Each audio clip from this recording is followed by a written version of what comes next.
फिर वो अपनी शंकराचार्य भगवान अपनी माँ का अंतिम संस्कार करके वापिस उत्तर भारत में आ गई। फिर कहते हैं उस समय कश्मीर में एक सर्वज्ञ पीठ थी। उस पीठ में तीन तरफ से द्वार खुले हुए थे और एक तरफ से द्वार बंद था। और उस पीठ में वही उस गद्दी पर बैठ सकता है, उस आसन पर बैठ सकता है जो सर्व समर्थ सर्व ज्ञाता हो।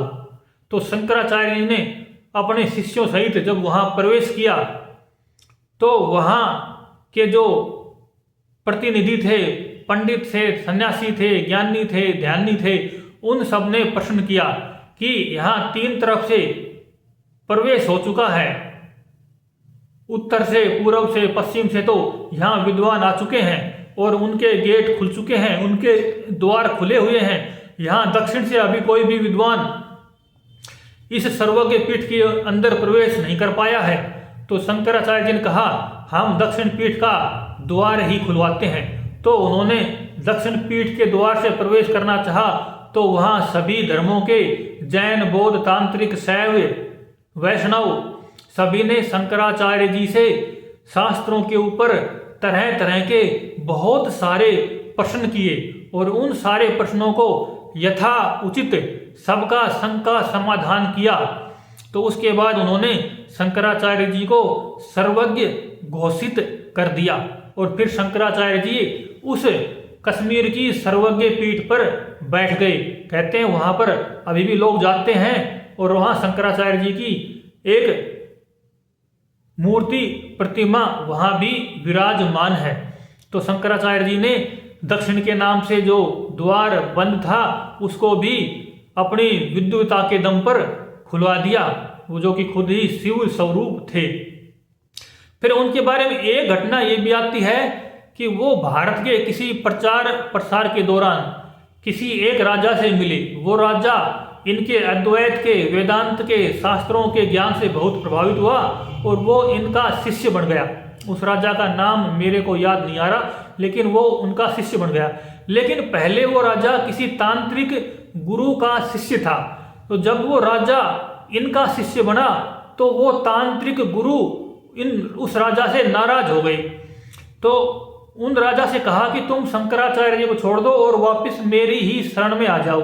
लेकिन उस राजा को ये भरोसा हो गया था कि ये विश्वास हो गया था कि शंकराचार्य जी ही इस समय पूर्ण शिव स्वरूप हैं, अद्वैत में स्थित महापुरुष हैं।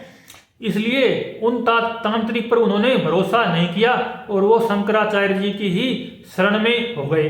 तो एक बार क्या किया, उस तांत्रिक ने अपनी तंत्र विद्या से उस राजा के ऊपर ऐसा सम्मोहन किया कि उसको लगा, उसको ऐसा महसूस हुआ, उसके ऊपर ऐसी माया फैलाई, ऐसा महसूस हुआ कि पूरी सृष्टि में बाढ़ आ गई है। उस राजा को ऐसा लगा कि सचमुच ही पूरी सृष्टि में बाढ़ आ गई है और सब कुछ डूब गया है और वो अपने महल की छत पर चढ़ गया है, लेकिन पानी बढ़ता जा रहा है और उसकी छत पर भी पानी बढ़ गया है।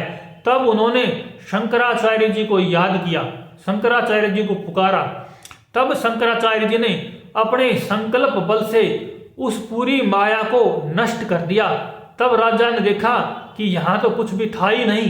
तब उस राजा को भी पता लगा कि जो मेरा पिछला वाला तांत्रिक गुरु था वो मेरे को डराकर धमकाकर जबरदस्ती अपनी ओर झुकाना चाहता था, लेकिन शंकराचार्य जी ने उसकी माया अपने संकल्प बल से निष्क्रिय कर दी, फेल कर दी। फिर तो वो निश्चित रूप से शंकराचार्य जी का ही शिष्य हो गया और तांत्रिक वहां से हार मानकर चला गया।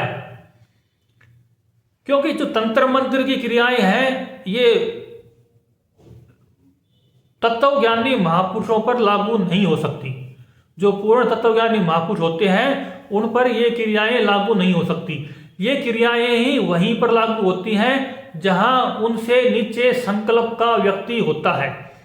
अगर तंत्र करता व्यक्ति का संकल्प भारी है और वो जिस पर क्रिया कर रहा है उसका संकल्प कम है तो ही वो क्रिया उसके ऊपर लागू हो सकती है, नहीं तो लागू नहीं हो सकती। और जो तत्वज्ञानी महापुरुष होते हैं, आत्मज्ञानी ब्रह्मज्ञानी महापुरुष होते हैं, उनके ऊपर कुछ भी लागू नहीं होता, क्योंकि वो अपने मन को ही मार चुके होते हैं। और संसार में जितनी भी क्रियाएं होती हैं वे सब मन के द्वारा ही प्रेरित होती हैं, मन के द्वारा ही उनकी उत्पत्ति होती है। बिना मन के उनका संचालन नहीं हो सकता। इसलिए ये सब क्रियाएं हैं, ये पूर्ण पुरुषों के ऊपर इनका कोई असर नहीं होता। और पूर्ण पुरुष चाहे तो अपने संकल्प बल से उनकी इन क्रियाओं को निष्क्रिय कर सकते हैं, उनके दिमाग से भी निष्क्रिय कर सकते हैं, यानी कि उनके दिमाग से भी उन चीजों को भुला सकते हैं, नष्ट कर सकते हैं कि वो दोबारा वो कुछ करने लायक ही नहीं रहे। लेकिन प्रकृति में हर जीव को अपना कुछ करने की स्वतंत्रता होती है, इसलिए संत महापुरुष भी अपने क्षेत्र में ही अपने जरूरत के हिसाब से ही अपना कार्यक्रम आगे बढ़ाते हैं, बिना मतलब किसी को डिस्टर्ब नहीं करते हैं, किसी के जीवन को अपने शक्ति के दबाव से हीन या बेरोजगार नहीं करना चाहते हैं, जब तक कि वो समाज के लिए हानिकारक नहीं हो। तो वो राजा तो उनका शिष्य बन गया। फिर उनके शंकराचार्य जी के बारे में एक कहानी ये भी आती है कि उनको अंत समय में एक भगंदर रोग हो गया था। उसके बारे में ये कहते हैं कि आसाम में एक तांत्रिक थे, कापालिक तांत्रिक। आसाम उस समय विशेष तंत्र का गढ़ था। वैसे तो जब शंकराचार्य जी प्रकट हुए उस समय जैन तंत्र, बौद्ध तंत्र, नाथ तंत्र और शैव तंत्र, ये सारे ही संप्रदायों में तंत्र मार्ग पैदा हो गया था। और वे सबके सारे तंत्र ही, भले ही ये अलग अलग धर्मों के तंत्र थे, अलग अलग रास्तों के तंत्र मार्ग थे, लेकिन ये सभी पंचमकार की साधना वाले थे। पंचमकार में जैसे कि मैंने पहले बताया, मांस, मदिरा, मैथुन, मंत्र, मुद्रा, इन क्रियाओं का, इन मैली विद्याओं का, गंदगी चीजों का सहारा लेकर ये तंत्र क्रियाक्रम किया करते थे। इसमें कुछ तामसिक जीवात्माओं का सहारा भी ये तांत्रिक लेते थे, क्योंकि जीवात्माएं भी बहुत तरह की होती है ना, सात्विक, रजोगुणी, तामसिक। जो रजोगुणी जीवात्माएं होती हैं वो तो उनको तो पितर कहा जाता है, जैसे नॉर्मल रूप से कहते हैं फलाने के पितर हैं, वो रजोगुणी जीवात्माएं होती हैं। जो सात्विक जीवात्माएं होती हैं वो देव स्वरूप होती हैं, वो जीवों की सहायता ही करती हैं, वो मांगती कुछ नहीं है। एक तामसिक जीवात्माएं होती हैं, वो जीवों को हानि करने के बारे में विचार रखती हैं। हालांकि आज के समय में तो इन आत्माओं का चक्कर खत्म हो चुका है, ये कुछ भी नहीं बची हैं। पहले इनका माहौल था, लोगों का मन था, क्रियाकलाप ऐसे ही थे, तब इनके बारे में प्रचलन था। आज संसाधन इतने हो गए हैं, विज्ञान ने इतने संसाधन उपलब्ध करा दिए हैं कि जीवात्माओं की जरूरत नहीं पड़ती। उनके सारे काम तो फिर अब ये सोशल मीडिया, फोन, इंटरनेट ये सब कर देते हैं। जो काम वो बेचारी जीवात्मा परेशान होकर बंद कर किया करती थी, अब वो सारे काम अकेला मोबाइल कर रहा है, तो उन चीज़ों की अब जरूरत रही नहीं। वो सब भी अपने आराम करने कहीं चले गए होंगे, कहीं पहुंच गए होंगे, या सब मनुष्यों के रूप में जन्म ले चुकी होंगी। अब जो भी हो, तो वो कहानी हम जो कह रहे थे शंकराचार्य भगवान की, कि एक बार वो आसाम में थे, वहाँ अभिनवगुप्त नाम से एक तांत्रिक था। उनके साथ भी शंकराचार्य जी का शास्त्रार्थ हुआ, और उस शास्त्रार्थ में वो भी शंकराचार्य जी के सामने नहीं टिक सका, क्योंकि शंकराचार्य जी खुद ही शिव स्वरूप थे। शंकर भगवान ने कहा था कि हम ही तुम्हारे यहाँ आएंगे। अब शंकर भगवान आए या शंकर भगवान की शक्ति आई या खुद पूर्ण शक्ति आई, जो भी थे, शंकराचार्य जी अपने आप में पूर्ण शंकर स्वरूप ही माने जाते हैं, जिन्होंने 10 नामी संन्यास मार्ग को स्थापित किया और पुनः भारत भूमि में वेद, वेदांत और पौराणिक संस्कृति को फिर से परिचालित किया। तो जो आसाम में शंकराचार्य जी थे, वहां उनका शास्त्रार्थ अभिनवगुप्त के साथ हुआ। अभिनवगुप्त भी उनसे पराजित हो गए, उनके सामने टिक नहीं सके और उन्होंने भी उसी श्रीशैलम पर्वत वाले करकच्छ नाम से जो कापालिक तांत्रिक था, उन्हीं की तरह से इन्होंने भी छल किया। इन्होंने भी कहा कि मैं आपसे पराजित हो गया हूं और मैं आपका शिष्य तो स्वीकार करता हूं, आप मेरे गुरु हो। और इनके पास बैठ के मीठी मीठी बातें बनाने लगा और इनकी कोई कपड़ा वगैरह लेके कहते हैं उन्होंने कोई तांत्रिक क्रिया की। हारने के बाद जब वो पराजित हो गया, हार गया, तो उनके मन के अंदर द्वेष था कि मैं हारने वाला नहीं हूं, मैं भी बदला लेके ही मानूंगा। तो उन्होंने बदले की भावना से इनके ऊपर कोई तांत्रिक अभिचार किया, कोई क्रिया की। तो उसकी वजह से कहते हैं शंकराचार्य जी को भगंदर रोग हो गया, भगंदर रोग। फिर उस रोग से इनके शरीर में काफ़ी परेशानी हुई, काफ़ी पीड़ा हुई। शिष्यों ने भी दिखाया, कई राजाओं से संपर्क किया, बड़े बड़े वैद्य आए, लेकिन इनका रोग ठीक नहीं हुआ। तब इनके शिष्यों ने विशेष रूप से प्रार्थना की भगवान से, शिव जी से। तो शिव जी ने कहते हैं इनके लिए अश्विनी कुमार देवताओं के वैद्यों को भेजा। वे देवताओं के वैद्य अश्विनी कुमार भारत के मनुष्य रूप के वैद्य की तरह से ही आए, मतलब मनुष्य ही वैद्य, जो मनुष्य वैद्य थे वो ही भारत के यहाँ आए, उनको ही अश्विनी कुमार का रूप मान लिया गया या अश्विनी कुमार को उनका रूप मान लिया गया, ऐसे मान लो। अब जो भी कोई था वो आए, तो उन्होंने आके कहा कि ये तांत्रिक क्रिया की गई है, इसका इलाज नहीं हो सकता, इसका उपचार नहीं हो सकता, इसका उपचार यही है कि इसी की तरह की कोई क्रिया की जाए। तब उनके फिर वही शिष्य शंकराचार्य जी के थे पद्मपाद, उन्होंने फिर नरसिंह भगवान का आह्वान किया और कहते हैं पद्मपाद जी ने उसी नरसिंह भगवान का आह्वान करके उनके ऊपर जो तांत्रिक क्रिया की गई थी उस क्रिया को वापिस पलट दिया और वो शंकराचार्य जी के शरीर को छोड़कर वापिस उस अभिनवगुप्त नामक तांत्रिक के ऊपर चली गई और उसको वही रोग हो गया और फिर बाद में वो परेशान होकर उस रोग से अभिनवगुप्त मर गया। ये कहानी कही जाती है।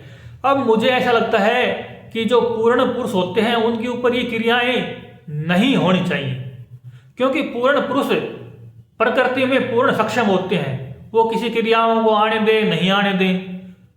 ये जो क्रियाएं होती हैं ये भी मन द्वारा ही संचालित होती हैं और मन पर ही कंट्रोल करती हैं। और जो पूर्ण पुरुष होते हैं वो मन से ऊपर उठे हुए होते हैं, और जो मन से ऊपर उठा हुआ हो उसके ऊपर कोई क्रिया कैसे लागू हो सकती है। तो मुझे ये लगता है, कुछ का मानना है कि शंकराचार्य जी ने फिर आखिरी में केदारनाथ में जाकर अपने जीवन की पूर्ण समाधि ले ली। वहाँ उनके जीवन की पूर्णता 32 साल की उम्र में हो गई। कुछ का मानना है कि वो रोग उनके अंत समय तक बना रहा, वो ठीक हुआ ही नहीं। कुछ का मानना है कि वो क्रिया वापस उनमें चली गई, उस तांत्रिक में ही। कुछ का मानना है कि वो रोग ऑटोमेटिक ही ठीक हो गया था, डॉक्टरों से वैद्यों से जो दवा ली थी उससे ठीक हो गया था। लेकिन मुझे ऐसा लगता है कि कोई भी रोग होता है तो उसका मुख्य कारण प्रारब्ध ही होता है। कोई तंत्र मंत्र क्रिया करता है या कोई चोट लगती है या कोई दुर्घटना होती है, उसका कारण ये प्रकृति होती है या प्रारब्ध होता है। प्रकृति के बिना या प्रारब्ध के बिना कोई भी रोग दोष किसी मनुष्य पर या किसी जीव पर लागू नहीं हो सकता। जो प्रकृति को, परमात्मा को मंजूर होता है वही शरीर के ऊपर लागू होता है, उसके बिना कोई भी कुछ भी लागू नहीं हो सकता है।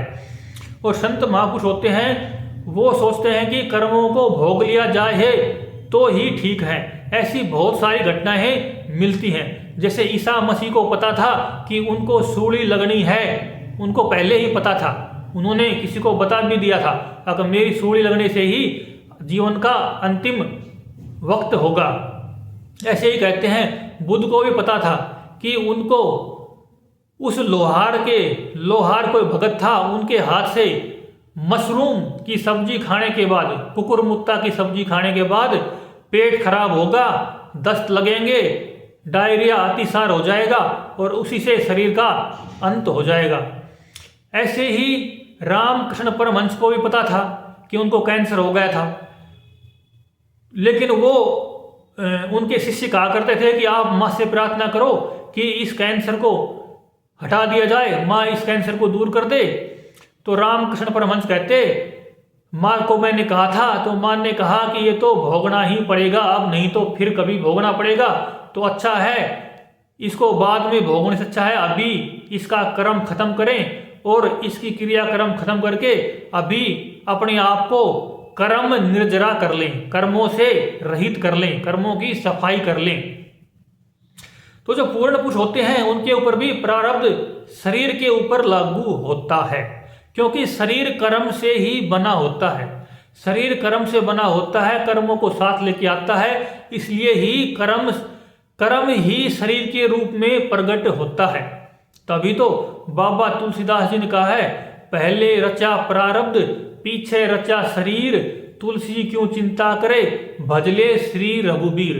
अब शरीर के अंदर जो कुछ भी सॉफ्टवेयर बन के आया है, शरीर को उसी के अनुसार ही सब कुछ सुख दुख महसूस होने हैं, लेकिन कोई भी सुख दुख परमात्मा तत्व को प्रभावित नहीं कर सकता। जो अपना आत्म तत्व है, ब्रह्म तत्व है, परम तत्व है, उसको कोई भी प्रभावित नहीं कर सकता। अगर साधक में अखंड अटल निष्ठा है, उस स्थिति में ठहरने की क्षमता है, तो ये रोग दोष हैं, ये तो आते हैं जाते हैं, इनका भी समय पीरियड फिक्स होता है। कोई भी चीज यहाँ टिकाऊ नहीं होती है, सुख भी टिकाऊ नहीं है, दुख भी टिकाऊ नहीं है, कुछ भी टिकाऊ नहीं है। टिकाऊ है तो वही आत्म तत्व, ब्रह्म तत्व, वही स्थिर है। ये तन मन शरीर, तन भी बदले मन भी बदले, बदल जाए संसार, एक आत्म तत्व कभी ना बदले जो सबका आधार। कि जो ब्रह्म तत्व है, आत्म तत्व है, वह कभी नहीं बदलता। बाकी ये प्रकृति के नियम है, प्रकृति में कभी अच्छाइयाँ कभी बुराइयाँ आती हैं जाती हैं, लेकिन जो कभी भी आता नहीं है जाता नहीं है वो मेरा खुद का शुद्ध स्वरूप है। मैं ज्ञान स्वरूप हूँ, नित्य स्वरूप हूँ। जो कि शंकराचार्य जी ने कहा है ना कि निर्वाण षटकम सुनाया अपने गुरु जी को, और फिर आखिरी में ये भी कहते हैं शंकराचार्य जी भगवान का जो आखिरी टाइम आया था उनके शरीर की पूर्णता से पहले, तब उन्होंने अपने शास्त्रों की पूर्णता पर अपने दादा गुरु जी को याद किया था, जिनका नाम श्री गौड़ पादाचार्य जी था, जो कि गोविंद पादाचार्य जी के गुरु जी थे। तो गौड़ पादाचार्य जी उनके सामने प्रकट हुए और उनके शास्त्रों की भूरी भूरी प्रशंसा की और उनको आशीर्वाद दिया, और उनके सम्मान में, उनकी महिमा में शंकराचार्य जी ने कुछ श्लोक तब भी लिखे थे। तो शंकराचार्य जी ने अपने दादा गुरु जी का भी आखिरी में सूक्ष्म शरीर से दर्शन किया था। वो सूक्ष्म शरीर के रूप में आए थे। जो योगी पुरुष होते हैं वो काफी लंबे समय तक सूक्ष्म शरीर में रहते हुए भी कुछ समय के लिए स्थूल शरीर धारण करने में सक्षम होते हैं, लेकिन मुख्य काम करना तो मनुष्य शरीर का ही होता है। इसलिए तो शंकराचार्य जी जो थे वो 32 साल की उम्र तक ही काम किए, लेकिन उनके शरीर में, उनकी बौद्धिक क्षमता में वो सब कुछ था कि वो प्रचार प्रसार किया जा सकता था। उनके गुरुजी ने, उनके दादा गुरुजी ने वो सब क्यों नहीं किया? क्योंकि उनकी शरीर की क्षमताएं, उनकी बौद्धिक क्षमताएं उस तरह से नहीं थी जैसे कि शंकराचार्य जी की थी।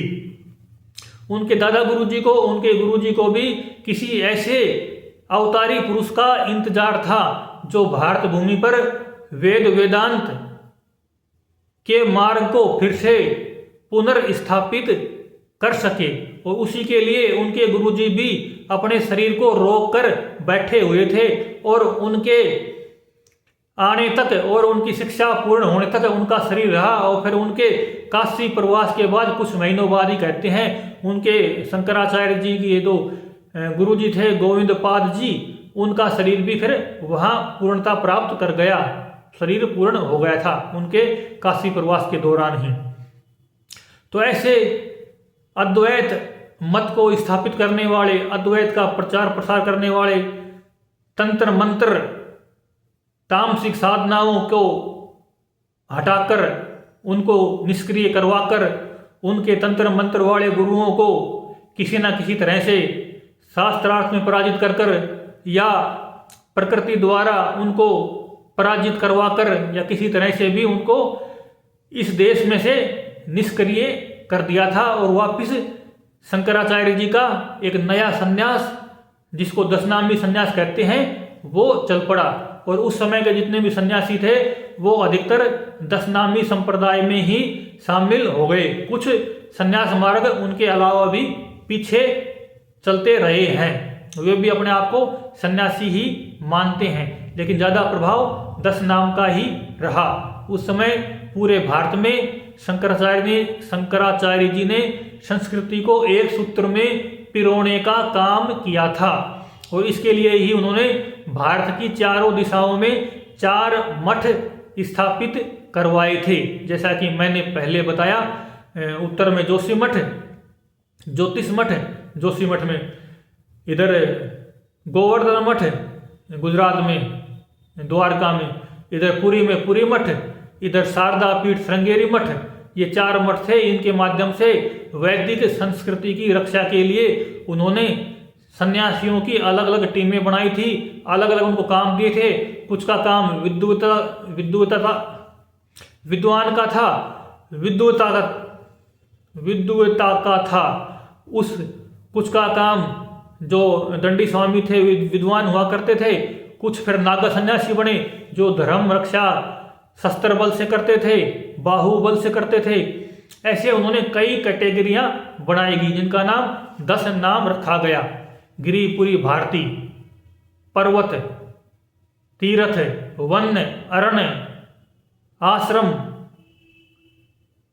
सागर, इस तरह ये 10 नाम हो गए। ये सन्यासी शंकराचार्य जी के परंपरा के जितने सन्यासी होते हैं उनमें से इन 10 नामों में से कोई एक नाम होता है। इनमें गिरिपुरी और सरस्वती, ये 3 नाम ज़्यादा प्रचलित रहे हैं। बाकी कुछ नाम है वन और अरण्य, ये नाम बहुत कम हो गए हैं, इनका कहीं दिखने में आते ही नहीं ये नाम। तो इस तरह भारत भूमि पर बहुत सारे संत महापुरुष आए अपने अपने समय पर अपना अपना काम करने के लिए, अपनी अपनी संस्कृति स्थापित करने के लिए, अपनी अपनी भाषा देने के लिए। अब जिसको जो भाषा पसंद हो वो उसी भाषा का उपयोग करे। अब शंकराचार्य जी ने 11 उपनिषद पर टीकाएं लिखी, ब्रह्मसूत्र पर टीकाएं लिखी, गीता पर टीकाएं लिखी। इन तीनों को मिलाकर प्रस्थान त्रय कहते हैं। और जो आचार्य शब्द है ये सबसे पहले भारतीय संस्कृति में शंकराचार्य जी से ही शुरू हुआ। उनके बाद तो मध्वाचार्य जी ने द्वैतवाद का सिद्धांत दिया, फिर रामानुजाचार्य जी ने विशिष्ट द्वैतवाद का सिद्धांत दिया, फिर उसके बाद वल्लभाचार्य जी, निम्बार्काचार्य जी, चैतन्य महाप्रभु और भी बहुत सारे आचार्य महापुरुष होते गए हैं। लेकिन पहला आचार्य महापुरुष शंकराचार्य जी ही थे, जो कि 1200 साल पहले आए थे आधुनिक विद्वानों के मत से। पौराणिक मत से तो वो 2500 साल पहले माने जाते हैं। लेकिन अगर शंकराचार्य जी ने जैन और बौद्धों का विरोध किया था तो उस मत से तो फिर वो महावीर स्वामी और बुद्ध के समकालीन हो जाते। अगर उनके समकालीन थे फिर उन्होंने विरोध किसका किया? उस समय तो बुद्ध और जैन का मत ही बहुत साफ सुथरा था, उसमें कोई तंत्र मंत्र था ही नहीं, उसमें विरोध करने लायक कुछ था ही नहीं। तो इस मत को देखते हुए शंकराचार्य जी का समय सन 7 से सन 800 वाली ईस्वी वाला टाइम ही माना जा सकता है।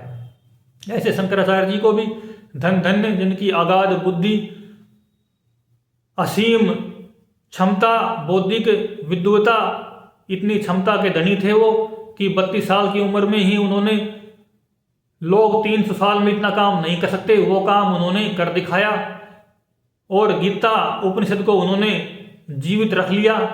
नहीं तो क्या पता गीता उपनिषद लुप्त हो जाते या बचते तो भी ऐसे बचते कि उनका अर्थ ही न के बराबर रह जाता। तो ऐसे शंकराचार्य जी को भी प्रणाम, नमस्कार।